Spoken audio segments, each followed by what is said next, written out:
আপনারা নিশ্চিন্ত থাকুন, দেশ বিরোধী টুকরে টুকরে গ্যাং সেকুয়ার মাকুদা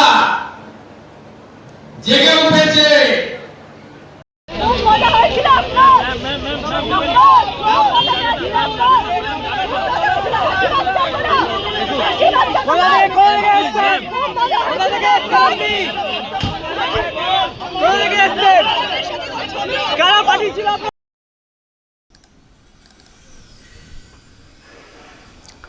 দর্শক, যখন এই রাজ্যের নতুন মুখ্যমন্ত্রী ভরসা দিচ্ছেন যে টুকরে টুকরে গ্যাং জেগে উঠেছে, তাদের বিরুদ্ধে কি করতে হয় আমরা জানি, আমরা করব, আমরা এই শক্তিকে বাড়তে দেব না, এবং সেই মতো ব্যবস্থাও নিচ্ছেন দেখতে পাচ্ছি। কিন্তু এর মধ্যে এই খবর সামনে এসছে, নিট বিক্ষোভ নিয়ে সমস্ত মামলা প্রত্যাহার, মুক্তি দেওয়া হবে ধৃত প্রতিবাদীদের। বিহারের পর সিদ্ধান্ত বিজেপি শাসিত অসমেও। নিচে লেখা, নতুন করে আন্দোলনের হুঁশিয়ারি দিয়েছে সিজেপি, মানে ওই ককরোচ পার্টি। এই অবস্থায় প্রথমে বিহার সরকারের এবং তারপরে অসম সরকারের বিজ্ঞপ্তি প্রকাশ্যে এলো, মানে মামলা প্রত্যাহার করে নেওয়া হবে, ছেড়ে দেওয়া হবে, এইসব ব্যাপার। দুই রাজ্যেই প্রতিবাদীদের বিরুদ্ধে মামলা প্রত্যাহারের সিদ্ধান্ত নেওয়া হয়েছে। ফলে একটা তো চাপ হয়ে গেল, তাই না? বিহার, অসম দুটোই বিজেপি শাসিত রাজ্য, পশ্চিমবঙ্গ এখানেও বিজেপির সরকার এসছে। তো ওই দুই রাজ্যে যদি মামলা প্রত্যাহার হয়ে যায়, ফলে এবার তো দাবিটা আরও জোরালো হবে যে বাংলা থেকেও সব মামলা তুলতে হবে। কারণ ইতিমধ্যেই আমি যেটা দেখছিলাম, ওই সিজেপির তরফ থেকে আর কি যেটা করা হচ্ছে যে মামলা প্রত্যাহার করতে হবে, মামলা প্রত্যাহার করতে হবে। তিনটে রাজ্যের কথা বলা হচ্ছিল, বিহার, অসম, পশ্চিমবঙ্গ। এখানে অনেক সব মামলা করা হয়েছে, মামলা প্রত্যাহার করতে হবে। তো যদি দুটো রাজ্য এরকম সিদ্ধান্ত নিয়ে ফেলে মামলা প্রত্যাহারের, ফলে পশ্চিমবঙ্গ সরকারের উপরে একটা আলাদা চাপ আসবে। তো এই অবস্থায় কি করবে পশ্চিমবঙ্গ সরকার? আমি যে বক্তব্যটা আমি শোনালাম সেটা গতকাল জলপাইগুড়িতে রাজ্যের মুখ্যমন্ত্রী গিয়েছিলেন। সেখানে বক্তব্য রাখতে গিয়ে ওইসব বলেছেন যে টুকরে টুকরে গ্যাং জেগে উঠেছে, কিন্তু আপনারা নিশ্চিন্ত থাকুন বলে অনেক কথা বলেছেন। আমি সবটা আপনাদেরকে শোনালাম না, যে এরা এরকম করছে, কিন্তু সরকারও সজাগ, কী করে ব্যবস্থা নিতে হয় সেটা জানে। ফলে আপনারা নিশ্চিন্ত থাকুন, এরা এইসবই করতো, নর্থ বেঙ্গলে আসতো না। কবে এসেছিল মানে জিজ্ঞাসা করলে মানুষ বলতে পারছেন না। ফলে এরা এইসব করে টোরে সেন্সেশন ক্রিয়েট করে নিজেদের অন্য ফায়দা তোলার চেষ্টা করে, কিন্তু আমরা ছাড়বো না। এটা ছিল মুখ্যমন্ত্রীর প্রধান বার্তা। এবং দেখেছেন গতকালকে এই ভিডিও সামনে এসছে, ধর্মতলাতে ওই সব যাদেরকে ধরা হয়েছে তাদেরকে নিয়ে কীরকম ঘোরানো হয়েছে, খালি পায়ে হাফ প্যান্ট পরিয়ে। আসলে সমাজকে একটা বার্তা দেওয়ার চেষ্টা করছেন রাজ্যের নতুন মুখ্যমন্ত্রী, যাতে করে এই ধরনের ঘটনা বারবার না ঘটে। যদি এই রকমই ঘটে, যদি এটাকে সামাল দিতেই সরকারকে ব্যতিব্যস্ত হতে হয়, তাহলে আর অন্য কাজ কি করে করবে, তাই না? প্রত্যেক দিন কোথাও না কোথাও হামলা হবে, বিক্ষোভ হবে, মারধর হবে, ভাঙচুর হবে। মুখ্যমন্ত্রীকে সেসব নিয়ে ব্যস্ত থাকতে হবে, পুলিশকে পুরোপুরি সেদিকে ঝুঁকে থাকতে হবে। একটা হেডেক তো থাকেই, মুখ্যমন্ত্রী থাকবে না? রাজ্যের মুখ্যমন্ত্রী কোথাও কিছু আইন শৃঙ্খলার অবনতি ঘটলে সেদিকে তো সবার আগে তাকে নজর দিতে হবে, পুলিশ মন্ত্রীও। তো ওইসব করবেন না, উন্নয়নের কাজকর্ম করবেন। ফলে এগুলো যাতে করে চিরতরে বন্ধ হয়, সেই চেষ্টা নতুন মুখ্যমন্ত্রী করছেন। সেই জন্য শুরু থেকেই দেখবেন খুব কঠোর পাক সরকার, ফলতা, বারুইপুর সব জায়গায় কঠোর চেষ্টা করছেন। আসলে এখানে যে কালচারটা তৈরি হয়েছিল সেটাকে উপরে ফেলতে গেলে একটু কঠোর হতে হবে। সব কিছু নিয়মে চললে সেটাকে পরবর্তী কেউ এসে মানে তার কত ঝামেলা পোয়াতে হতো না। কিন্তু আগের সরকার আমরা তো নিয়মে সব কিছু চলে না, তো সস্তার পলিটিক্স হতো, তোষণের পলিটিক্স হতো। ফলে সে অভ্যেসটা রয়ে গেছে, এখন সেটাকে দুম করে বন্ধ করতে হচ্ছে। তো ফলে একটু টাফ হয়ে যাচ্ছে বিষয়টা। তো টাফ হয়ে যাচ্ছে, টাফভাবেই করার চেষ্টা করছেন নতুন মুখ্যমন্ত্রী। সেই জন্য আইন নতুন করে এনেছেন, প্রয়োজন মনে করেছেন, চেষ্টা করছেন। কিন্তু এখন এটা যদি হয়ে যায়, তো বাড়তি চাপ চলে এলো।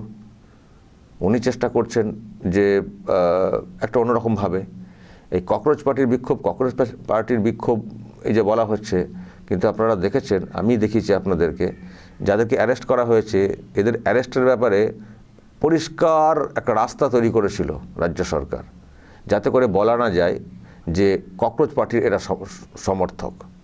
কারণ ককরোচ পার্টির কাছ থেকে একটা ক্লারিফিকেশন নেওয়া হয়েছিল পুলিশের তরফ থেকে। আমি তো আপনাদেরকে দেখিয়েওছি সেই যে স্ক্রিনশটটা, কলকাতার হেয়ার স্ট্রিট থানা তারা জানতে চেয়েছিল যে যাদেরকে ধরা হয়েছে এরা কি আপনাদের পার্টির কোনো সদস্য। তো তার উত্তরে কি বলেছিল দেখুন, এই যে দেখুন, হেয়ার স্ট্রিট থানা থেকে মানে কোয়ারি করা হয়েছিল, ওপরে দেখতে পাচ্ছেন। তো এটা একটা স্ক্রিনশট পুলিশের, আমি সেটা দেখাচ্ছি, পুলিশের অনুমতি না নিয়েই দেখাচ্ছি, মানে এটা আমার কাছে এসছে, আমি দেখাচ্ছি। আমি এই জন্যই দেখাচ্ছি আরও অথেন্টিক করার জন্য, যে পুলিশের তরফ থেকে জানতে চাওয়া হয়েছিল। তো তখন বলা হয়েছিল যে না, যাদের কথা বলা হচ্ছে ওরা আমাদের কেউ না। ফলে সব আটঘাট বেঁধেই কিন্তু পুলিশ অ্যাকশন নিচ্ছিল, সব আটঘাট বেঁধেই, যাতে না বলতে পারে। কারণ ওটা ওখানে চুক্তি হয়েছে না যে যারা ককরোচ পার্টির যারা ছাত্র তাদেরকে ছাড়তে হবে, তাদের বিরুদ্ধে কোনো ব্যবস্থা নেওয়া যাবে না। ফলে যাদের বিরুদ্ধে ব্যবস্থা নেওয়া হচ্ছে রাজ্যে, যাতে তাদেরকে ওই ককরোচ পার্টির মেম্বার বা স্টুডেন্ট বলে রেহাই না দেওয়ার কোনো সুযোগ থাকে, সেই জন্য সব আটঘাট বেঁধে এইসব করে কিন্তু পুলিশ এগিয়েছে। কিন্তু তারপরেও এখন বলা হচ্ছে যে না, সব মামলা তুলতে হবে, পুলিশ যেসব মামলা করেছে সবার বিরুদ্ধে, সবাই আন্দোলনকারী সবার বিরুদ্ধে মামলা তুলতে হবে বলে এখন এইসব হচ্ছে, মুভমেন্ট করা হয়েছে। নাহলে নাকি বিরাট আন্দোলনে তারা ঝাঁপাবেন নতুন করে, এসব বলা হয়েছে। বলার পরে এখন নাকি ওই দুটো রাজ্য এরকম প্রত্যাহার করে নিয়েছে। হতে পারে ওপর থেকেও বলে দেওয়া হয়েছে, নিয়েছে। তো এখন প্রশ্ন, তাহলে এখানকার সরকার কি করবে? এখন যদি বিজেপি শাসিত সব কিছু কেন্দ্রে বা এইসব রাজ্যে যদি ওখানে এইসব হয় চলে, তো এখানে যিনি মুখ্যমন্ত্রী আছেন তিনিও তো বিজেপিরই মুখ্যমন্ত্রী। ফলে তিনি কি সবটাই নিজের ইচ্ছা মতো করতে পারবেন? তার কি ইচ্ছা সে তো আমরা পরিষ্কার বুঝতে পেরে গেছি। বর্তমান মুখ্যমন্ত্রীর কি অবস্থা সে তো আমরা বুঝতে পেরে গেছি, তিনি কতটা কঠোর হতে চাইছেন এইসবকে দমন করতে। কিন্তু তারও তো কোথাও একটা বাধা আছে না, তাকে তো কোথাও একটা শুনতে হবে। তিনি তো সব কিছু নিজের ইচ্ছা মতো করতে পারবেন না ওপর থেকে কেউ নির্দেশ দিলে। ফলে আমি যেটা খবর পাচ্ছি দর্শক সূত্রে, আমি সেটা আপনাদেরকে বলে দিচ্ছি, দেখা যাক পরে সত্যি সেটা হয় কিনা। এই রাজ্যের সরকারও, মানে শুভেন্দু অধিকারীর সরকারও মামলা প্রত্যাহারের সিদ্ধান্ত নিচ্ছে। এটা আমার কাছে একটা খবর আছে সূত্রে। মানে এর সিদ্ধান্ত নেওয়াটা কঠিন, এই সিদ্ধান্ত নেওয়াটা নিজের ইচ্ছের বিরুদ্ধে।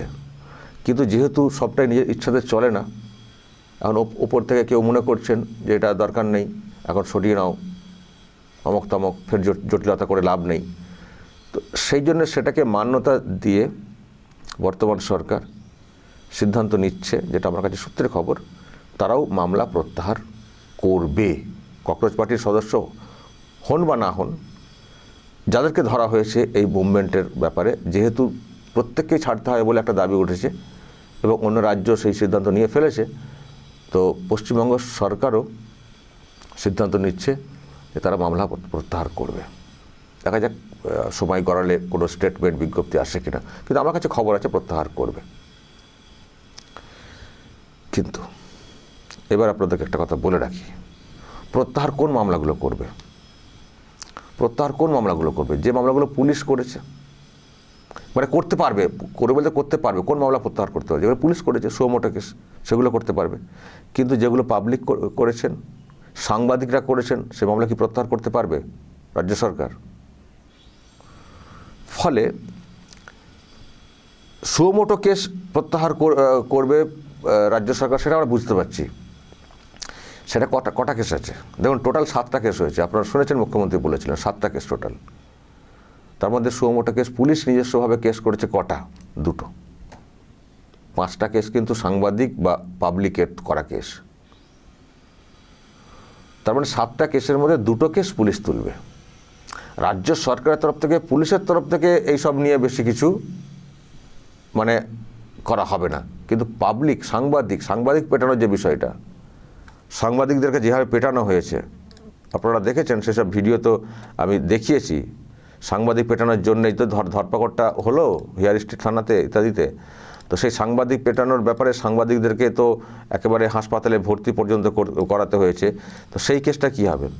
আমার কাছে যেটা খবর দর্শক, সেই কেস এই যে আফরোজ লাইভ করছিল এবং সেই সঙ্গে লাইভেই সাংবাদিকদেরকে মারধরের ব্যাপারটা হচ্ছিল। তো এটা তো সাংবাদিকদের কেস, সাংবাদিকরা মামলা করেছেন। তো সেটা কি রাজ্য সরকার ইচ্ছে করলেই তুলতে পারবে? যদি সাংবাদিকরা না তুলতে চান, তুলতে পারবে? এইরকম জুতো ছোড়া ইত্যাদি এসব তো হয়েছে, পুলিশের উপরে হামলা এসব তো হয়েছে।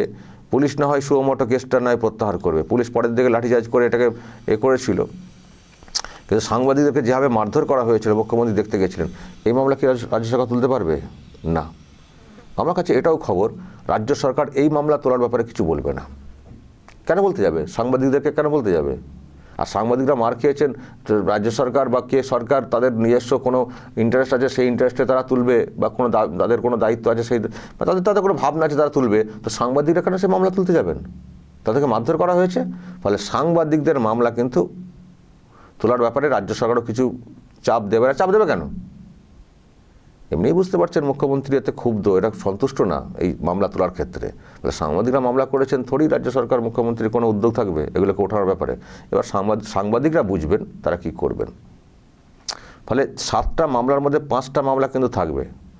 2টো মামলা সুমোটো, যেখানে রাজ্য সরকার অনেক কঠিনভাবে ধারা দিয়ে কঠোর ব্যবস্থা নেওয়ার চেষ্টা করছিল, সেই জায়গা থেকে হয়তো সরে আসতে হবে অনিচ্ছা সত্ত্বেও। কিন্তু সাংবাদিকরা যে মামলা করেছেন সেই মামলা কিন্তু চলবে, এমনটাই জানতে পারছি।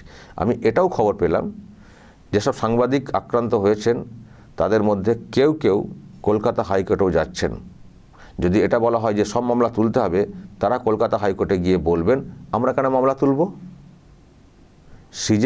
সিজেপি বা ককরোচ পার্টির কী ব্যাপার, সরকারের কী ব্যাপার, কোন দলের কী ব্যাপার, আমরা সেটা জানতে চাই না।